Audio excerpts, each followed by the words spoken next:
ഗപ്പികളൊക്കെ കുറിച്ച് ഓർത്തിട്ട് കുറെ പ്രതീക്ഷിച്ചിട്ടും എക്സൈറ്റഡ് ആയിട്ടാണ് ബാംഗ്ലൂരിൽ ഞാൻ വന്നത്. പക്ഷെ നമ്മുടെ ഫ്രിഡ്ജ് ബോക്സ് എനിക്ക് വേണ്ടി കാത്തുവെച്ച സമ്മാനം മറ്റൊന്നും. ഈ വീഡിയോസിൽ കാണിച്ച പോലെ തന്നെ നമ്മുടെ നെയ്ബർ ആയിട്ടുള്ള സിദ്ധുവും പിന്നെ അക്വാറ്റിക് മാനിയും ഒരു ഗപ്പി പ്രേമിയൊക്കെ സ്നേഹ സമ്മാനങ്ങളായിട്ട് അയച്ചു തന്ന കുറെ ഗപ്പീസിനെല്ലാം ചേർത്തിട്ട് നല്ല കളർഫുൾ ആയിട്ട് മെയിൻറ്റെയിൻ ചെയ്തുകൊണ്ടുപോയ ഒരു ടാങ്ക് ആയിരുന്നു കേട്ടോ ഈ ഒരു അവസ്ഥയിൽ നിങ്ങളിപ്പോ കാണുന്നത്. ഞാൻ ഇവിടുന്ന് പോകുമ്പോഴേക്കും ആ ഗപ്പികളെല്ലാം കൂടെ ബ്രീഡായിട്ട് കുറെ കുഞ്ഞുങ്ങൾ ഇറങ്ങിയിട്ടുണ്ടായിരുന്നു കേട്ടോ. ഗപ്പികളുടെ ഒരു 3 ഇരട്ടിയോളം കുഞ്ഞുങ്ങളായിട്ടാണ് ഞാൻ പോയി. നെക്സ്റ്റ് ഗപ്പിയുടെ ടാങ്കിൽ നിന്ന് ഇറങ്ങുന്ന കുഞ്ഞുങ്ങളെ കാണാൻ വേണ്ടിയിട്ട് ഒരു പ്രത്യേക ആകാംക്ഷ നമുക്ക് എല്ലാവർക്കും ഉണ്ടാകുന്നത്. കയ്യിലുള്ള ഗപ്പി ഫ്രൈസിൽ മിക്കതിനും അത്ര ചെറിയ ഏജിൽ തന്നെ നല്ല ഹെവി ടെയിലും ഇയറൊക്കെ ഇറങ്ങിയിട്ടുണ്ടായിരുന്നു കേട്ടോ.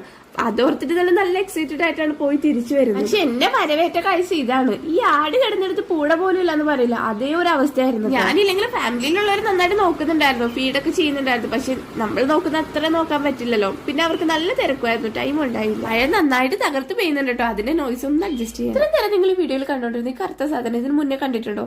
എന്താ സാധനം ഒരു ഐഡിയ ഇല്ല കേട്ടോ, അറിയുന്നവരൊന്ന് പറഞ്ഞു തരണേ.